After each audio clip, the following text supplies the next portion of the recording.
세계 5위의 사장교를 최단 기간에 건설하는 일. 거센 물살과 싸워야 하고 바람과 안개와도 맞서야 한다. 난공사를 더 힘들게 하는 건 다리가 강이 아닌 바다에 세워진다는 점이다. 인천대교는 첨단 공법과 첨단 기술에 대한 도전이다. 거대한 프로젝트에 거대한 기계들이 동원된다.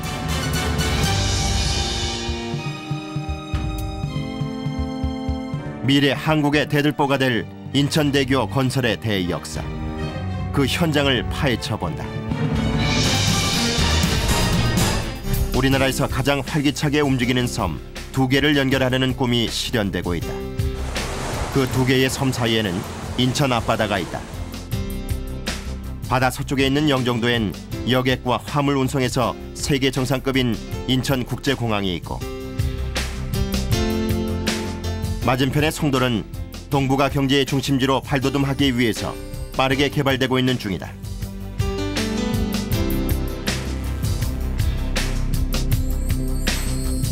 이렇게 역동적으로 성장하는 두 섬을 잇기 위해 인천 앞바다를 가로지르는 국내 최장의 사장교를 건설하고 있다. 인천대교의 해상 구간은 약 12km. 서울 남산과 관악산을 이을 수 있는 긴 길이다.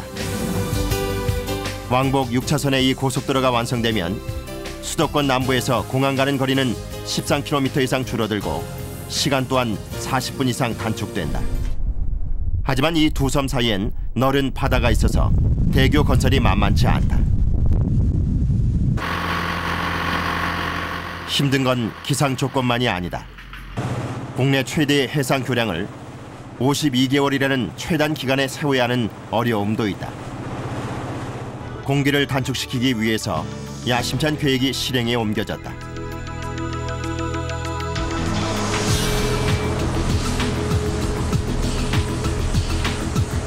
그것은 육지에서 먼저 바다에 세워질 다리를 만드는 일이었다. 송도 쪽에 세워진 제작장. 이곳에서 다리 건설에 필요한 모든 구조물을 사전 제작한다. 거더라 부르는 인천대교의 상판을 생산하는 공장이다. 50m 초대형 거더를 하나의 틀로 주조하는 것이다.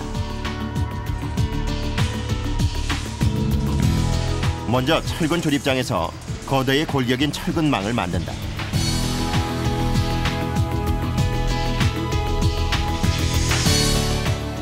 그리고 강선을 격자 모양으로 튼튼하게 설치한다.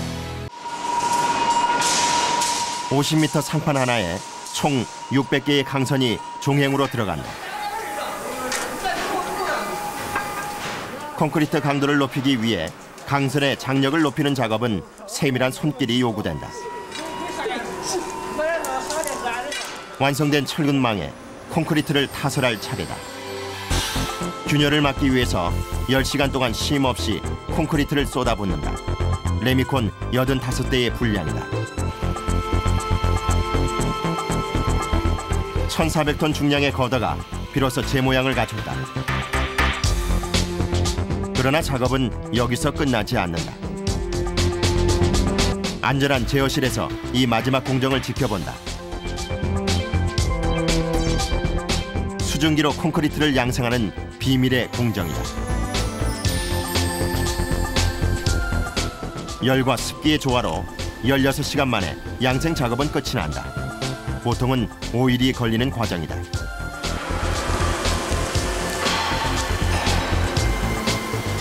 이 최신 공법에 이런 제작장이 필요했다. 이곳에서 1,400톤의 초대형 거더가 하루 걸러 하나씩 만들어진다. 증기 양생의 비법은 이틀 생산 시스템의 핵심 기술이다. 인천대교의 50m가 또 완성됐다.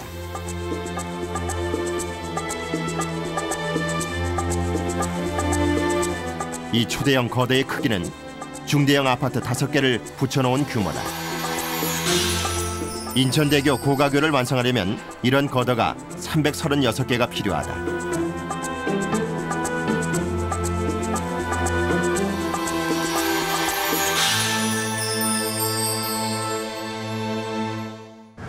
바지선에 실린 거더가 날개를 단 듯 날아가고 있다. 이 거더가 놓일 곳은 고가교. 해안과 가까운 곳이다.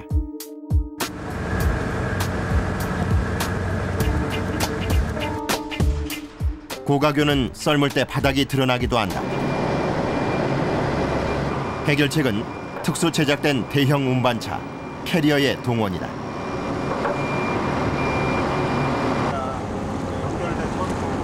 (2000톤급) 해상 크레인의 작업 수심이 확보되는 구간은 해상 크레인을 이용해 직접 가설한다.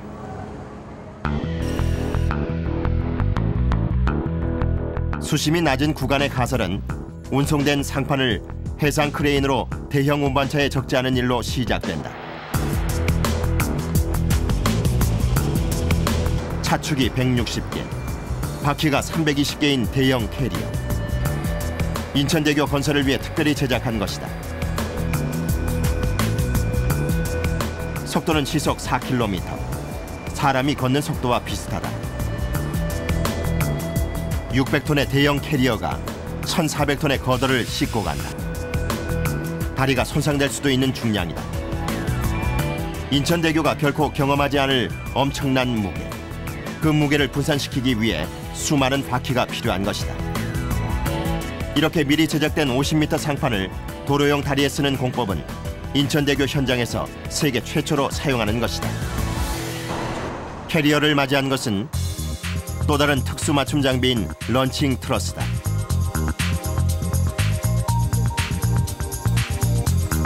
거더를 넘겨받은 런칭 트러스는 거더 공간을 만든 다음 거더를 사뿐히 내려놓는다.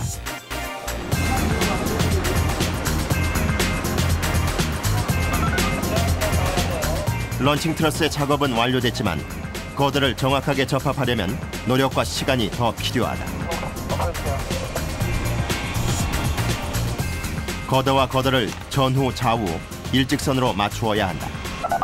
기온 65, 76입니다. 지난번에 지금 스타트 볼트랑 지금 블랙아웃이랑 길이 얼마 안 돼요. 오케이. 5mm 밀어봐요, 5mm. 거더의 높이와 배치를 2mm 범위 안에서 조정하고 있다. 드디어 거더가 정확하게 맞았다. 캐리어가 들어오면 또 다른 경관에서 작업을 한다. 거더가 가설되면 캐리어는 다음 거더를 싣기 위해 돌아가고,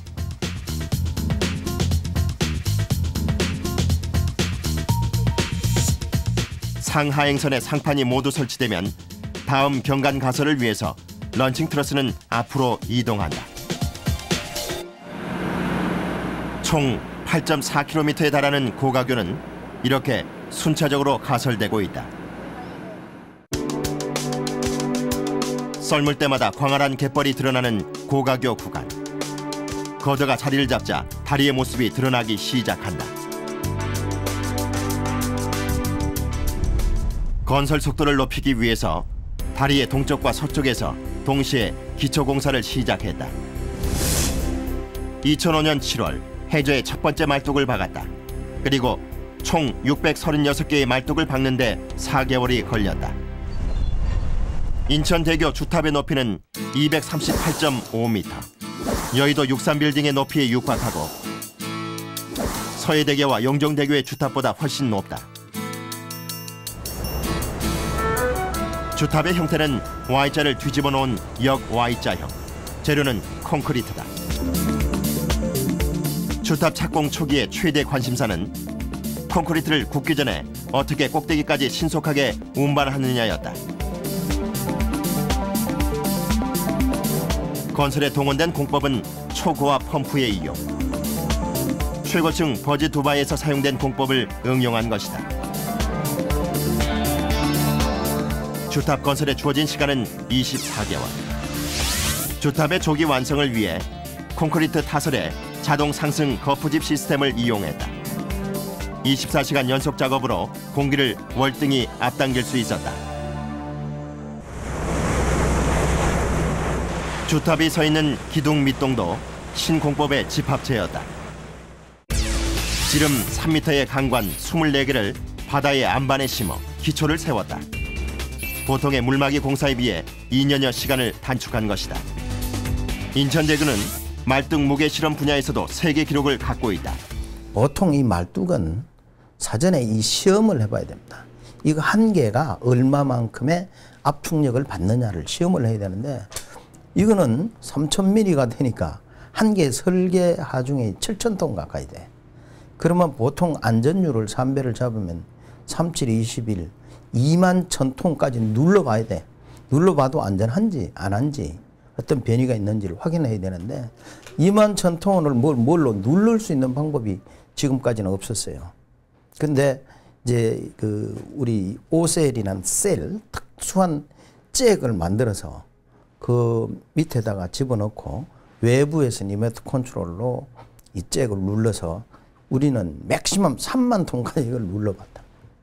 아마 세계에서 가장 대용량으로 그러니까 3만 톤까지 이렇게 시험을 했던 것은 인천대교가 처음이지 않나 이렇게.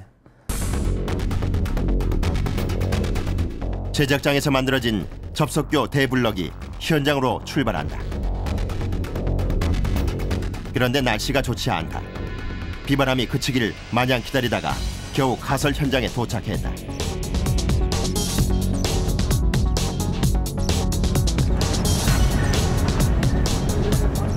기상 조건이 나쁘면 일거리가 많아지고 그만큼 작업 시간도 길어진다.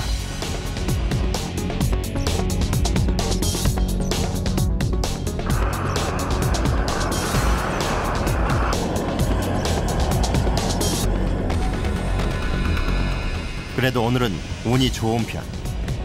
악천후로 한 달에 10여일은 작업을 하지 못한다.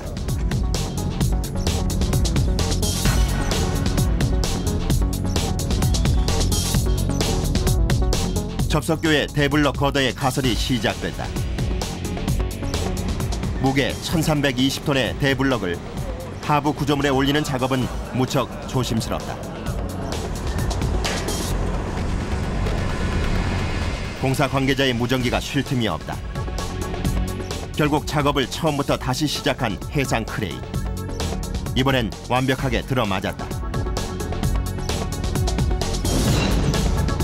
인천대교 접속교는 한쪽 끝만 고정되는 외팔보 형태로 양옆으로 순차적으로 상판을 시공하는 공법으로 세워지고 있다.